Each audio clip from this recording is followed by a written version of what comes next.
Okay then, so last year I built up a Chinese carbon gravel bike, and it's this one here behind me, and the group set that I initially chose for the install was the Sensah SRX Pro, but I've recently replaced it with one of the cheapest gravel group sets that you can currently get hold of. It's the L-TWOO GR9, goes for about 70 quid right now. So what's my pick? Why is this install only half kind of completed? What is this new chain stabilizer that Sensah has brought out? And finally, where does this thing fit in?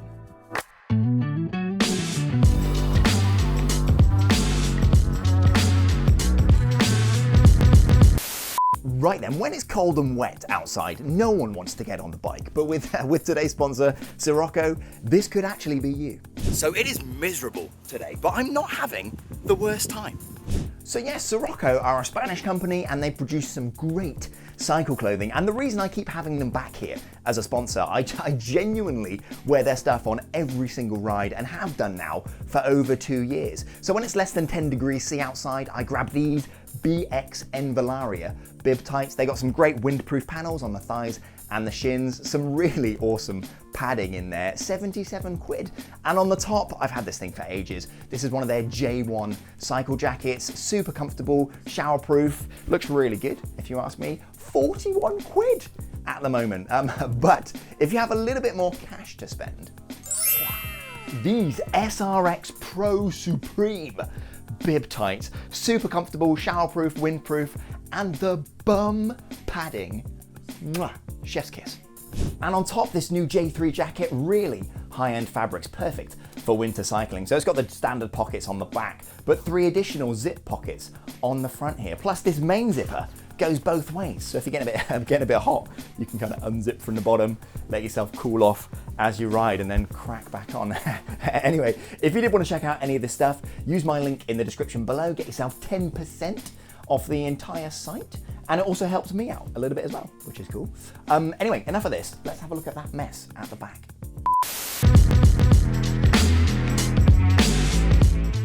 Hello and welcome back, ladies and gentlemen, to another outstandingly average Trace Velo production. My name, as always, is Luke. Right then, this gravel bike behind me, I built it up in a video last year, and I've been smashing out the miles on it ever since. Now recently I've been playing around with a few different group sets for this thing, but before we dive into that, it's probably worth going over the slightly unique braking system that I've been using on this thing.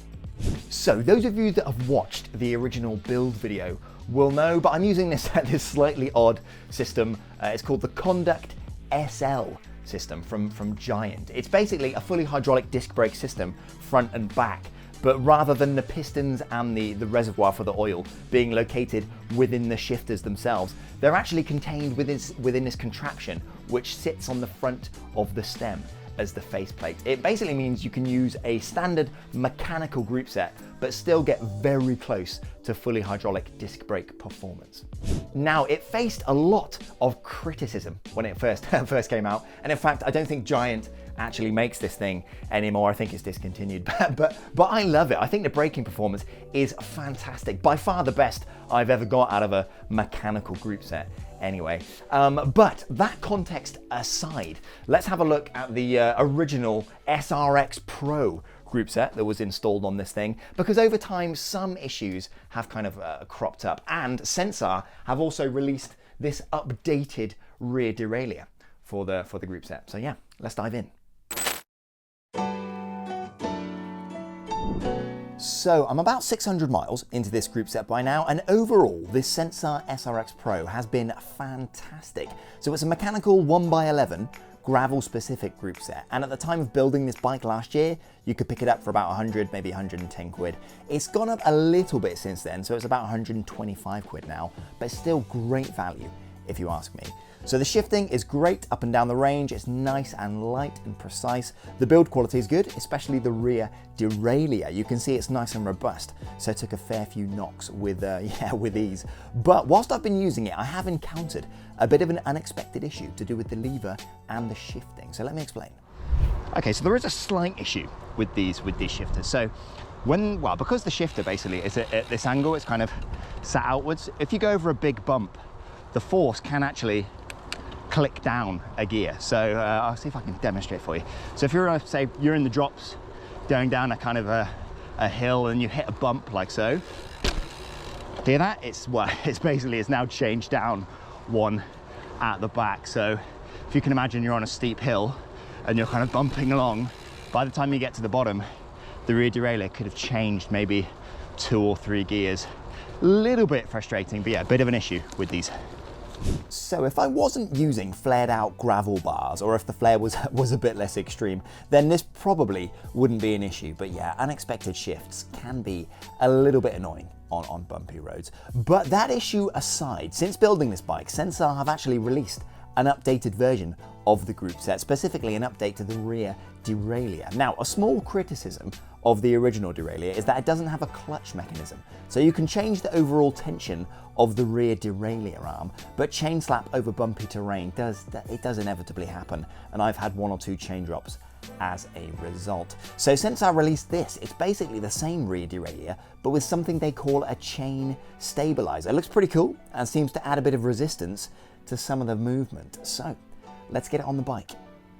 But whilst that's being set up, if I could ask you to subscribe and yeah, maybe hit the like button as well while you're down there, that'd be really cool. It's just me doing literally everything around here. I mean, I'm just sat here editing at the moment. So yeah, any help you can give me would be really appreciated. Anyway, enough of that, and let's crack on.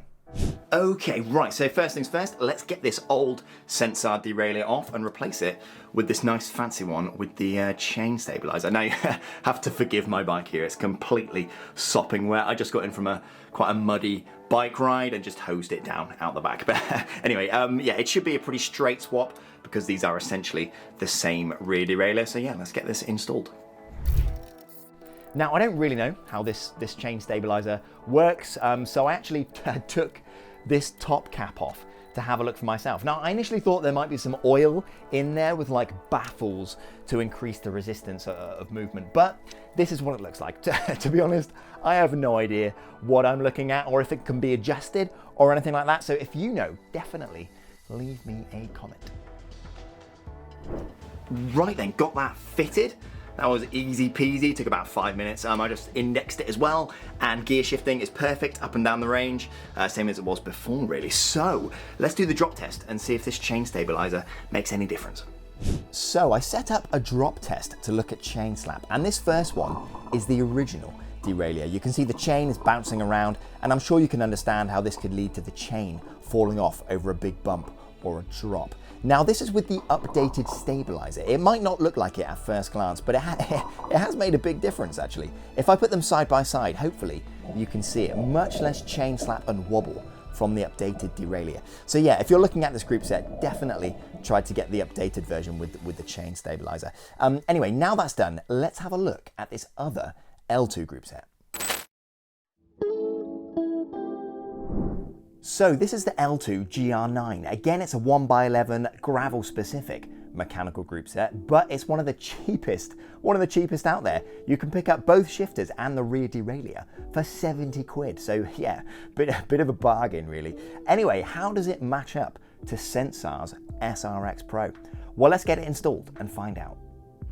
Right then, got myself a coffee, and I'm just about to pull the Sensah group set off the bike and swap it out for the L-TWOO GR9 group set. But there's a kind of little quirk that I've noticed with both the Sensah SRX Pro group set and the L-TWOO one to do with the barrel adjuster on the back. So let me quickly explain. Okay, so on a rear derailleur, you would normally expect to see something just like this. So you've got the plastic barrel adjuster here, and there are ridges in the barrel adjuster which mesh with ridges that are molded into the plastic or the metal of the rear derailleur to stop it from spinning and keeping your indexing nice and secure, just like this one. Well, the Sensah SRX Pro rear derailleur, on both the original one and the updated one with the chain stabiliser, they're both the same. There are ridges on the bottom of the plastic barrel adjuster, but the metal underneath it is completely smooth. So it basically means the barrel adjuster can spin freely. So I've heard people report that on bumpy trails, the barrel adjuster has kind of shifted around during a ride, changing the indexing of the gears mid-ride, which is not exactly, yeah, not amazing. Now, apparently a fix is to actually file little grooves into the aluminium underneath the barrel adjuster itself to give those ridges something to grip onto. I've not had issues with it myself, but yeah, slightly strange design choice from Sensah. Now, in many ways, the rear derailleur from L-TWOO for this GR9 group set is even stranger in the sense that there is no barrel adjuster at all attached to the rear derailleur, but included with this, actually taped to the back, was this. So it's an inline barrel adjuster, and I've installed these for front derailleurs on a lot of group sets, but never for a rear derailleur before. I mean, it'll do the job, but yes, again, really strange design choices for both of these for that kind of barrel adjuster. Anyway, that aside, let's get the Sensah group set off and get this GR9 group set installed. Now, going into the install, I actually had very high hopes for this thing. I'm currently running an L-TWOO 12-speed mechanical group set on my road bike, and yeah, it's great. Install of that was easy, and performance out on the road is really good. So I kind of thought this would follow the same pattern. So installation of this GR9 group set was yeah, pretty straightforward. But once I had it cabled up, yeah, it was clear I had some pretty big problems. Okay, so I've got the GR9 group set pretty much installed, both shifters are on, and it's all cabled in and everything, but there are several deal-breaking issues with this group set so far. The first of which is to do with the braking. So obviously I'm using the conduct kit here, which uses the cable travel to move a piston in here, and then it pushes hydraulic fluid through to the calipers. But have a look at this. The brake lever is completely maxed out there, and the rear brake isn't really firm. I can still kind of move it. So right now the brakes are not serviceable. I have a feeling that the actual the amount of brake cable travel, the brake cable pull for these L-TWOO shifters is less than these Sensah ones. So I have a feeling that's why I'm facing this problem. Now, I might be able to fix it by fiddling around with the conduct system at the back, maybe re-bleeding it, something like that. But yeah, so far these brakes are no bueno. The second issue is the fact that the gear shifting is so stiff. So I have to put so much force through the shift paddle here. I'm pretty sure something is gonna give, something is gonna break in here, because yeah, so right now, see if I can demonstrate for you. It's gonna be quite difficult.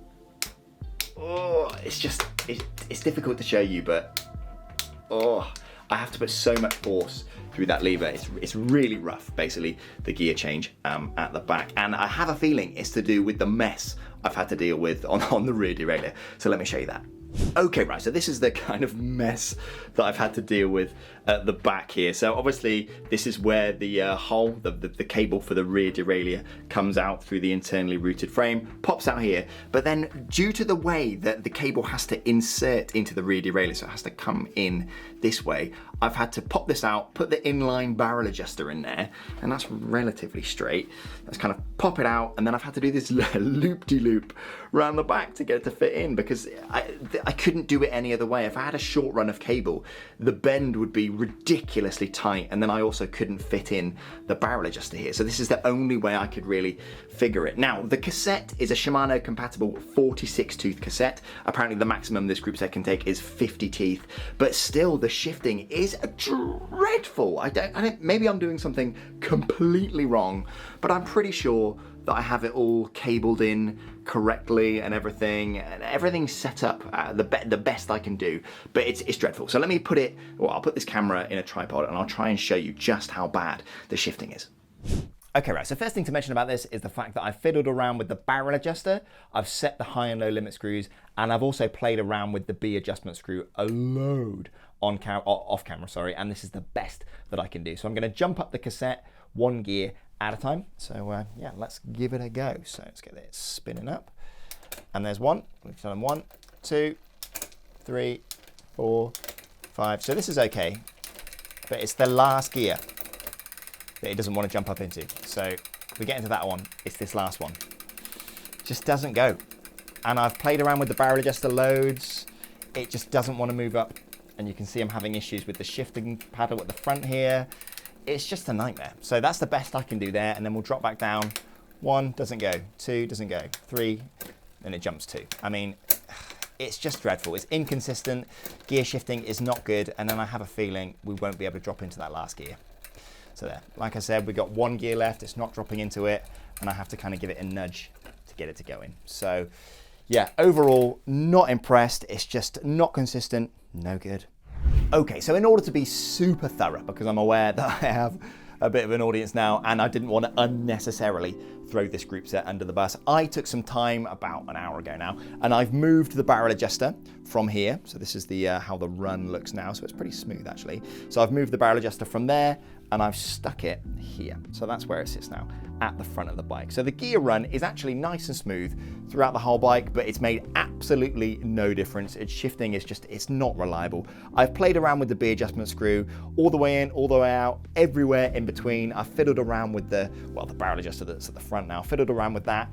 It just won't shift reliably, especially in the biggest or the smallest sprocket at the back. And like I said, this is a 46 tooth cassette here, and apparently the maximum this group set can take is 50. So I've given it a really fair shakedown, really tried to get it to work, but it's just no good. So in summary, I mean, it should be pretty obvious, but I would avoid the L-TWOO GR9 group set myself, especially if you have an internally routed frame like mine, where the gear cable pops out the back of the chainstay here. But the kind of incompatibility with this conduct braking system, that aside, I honestly really tried to get the shifting on this L-TWOO group set to work properly, but it never did. The Sensah SRX Pro group set, on the other hand, yeah, honestly, I really liked it. So if you have a choice, definitely go with Sensah in this case, especially if you can get hold of the version with this updated chain stabilizer. Yeah, this makes a big difference.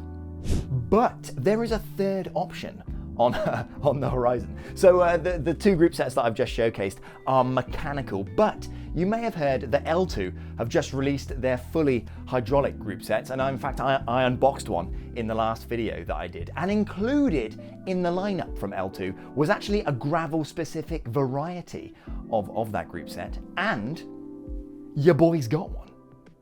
Okay, so right here, sort of flanked by the enemy, I suppose, is the brand new L-TWOO GRT 1x12 hydraulic gravel group set. So I got it a day or two ago, and it looks really, really cool. Almost identical, I suppose, to the other L-TWOO hydraulic group set that I installed, that I unboxed in the last video. It looks very similar. But essentially, as this gravel bike is now out of commission because this L-TWOO GR9 group set didn't really work, I want to get this bike out on the road again. So I'm going to be putting this onto this very, very shortly. I might even do it this week if I can get hold of a 12-speed cassette. So get subscribed for that, because this looks really, really cool. I've had a quick look at it. It looks like there's a nice chain stabilizer in the rear derailleur there, but this one does look to share some similar design patterns to this GR9 rear derailleur. So hopefully it'll be fine, but you never know until you get it installed. So yeah, get subscribed for that.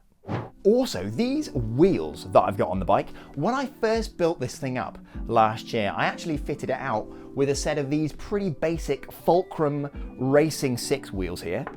So these are just some aluminium wheels, but pretty soon afterwards I upgraded to these one-piece carbon wheels with these kind of 6 solid spokes here. Yeah, I've kind of held off on reviewing them actually, because I wanted to get some decent miles on them, which I've done. But also the topic of using a solid, really super stiff carbon wheel like this in an off-road type environment, it's quite a contentious topic actually, but I think they're really, really good. So if you want to see me review these, then leave a comment with a bagel emoji in. So if I see bagels in the comments, I'll assume you want to see a review on these, because they are honestly really good and they do look really cool as well, in my opinion. Anyway, there we are. So subscribe if you like this kind of thing. Hit the like button if you enjoyed this slightly odd episode with no less than 3 script rewrites.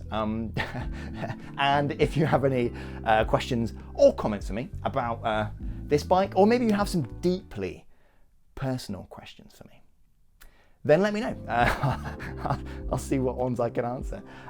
Anyway, yeah, that is all we've got time for. And just, yeah, I've got so much cool stuff coming up this year, so definitely get yourself subscribed.